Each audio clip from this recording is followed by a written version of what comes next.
If you're pursuing a portfolio of dividend-paying companies to create a passive income stream, you're probably on a wonderful path to riches. As financial advisors, we know the allure of a 100% income portfolio, and we've got clients asking about this strategy all of the time, thanks to the attention that it's getting on the internet. There's a lot of wisdom in having an investment portfolio that's got a good dividend rate and pays a nice yield. You're probably heavily invested in dividend stocks because you heard it's the way to go. While we believe in this approach, we want to caution you to avoid the landmine that can literally blow up your portfolio if dividend investing goes wrong. In today's video, we'll show you how to do dividend investing the right way based on our experience in working with clients who are retired and loving their passive income stream. Dividend investing has gained in popularity lately as a less risky way to create retirement income.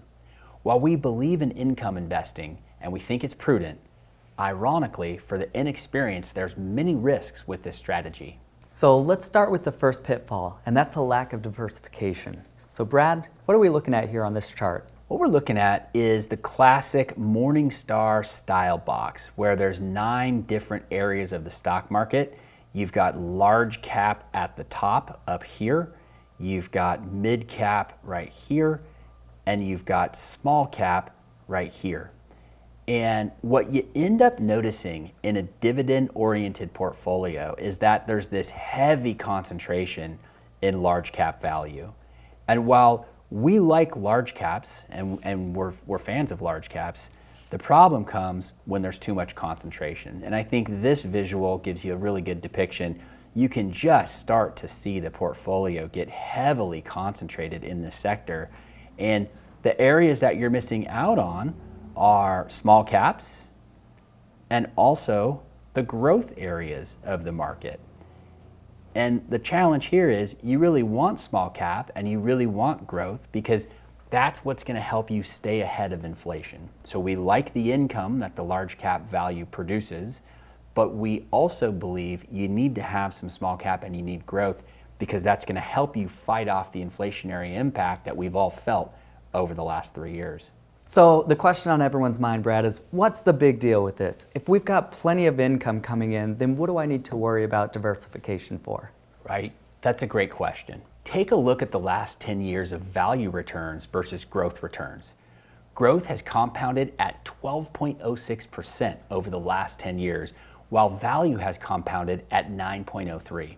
In other words, if you were chasing dividend yield, you missed out on 3% annualized performance because you didn't have enough growth. That's a big deal. And if lack of diversification is not bad enough, there's an added risk factor. Many high-yield stocks also carry higher risk. After all, yield is a simple math equation that involves dividing a company's annualized dividend by its current market share. Meaning, the easiest way for a yield to double is not by finding the rare company that doubles its distributions, but rather a company that has fallen on hard times and seen its share price cut in half. Case in point, what was previously the highest yielding stock in the S&P 500, Walgreens Boots Alliance, or WBA, suddenly announced on January 30th that it was suspending its dividend entirely. And this took it right off the list and sent it double digits down intraday, selling off WBA shares. Here's another example. Take a company like Franklin Resources.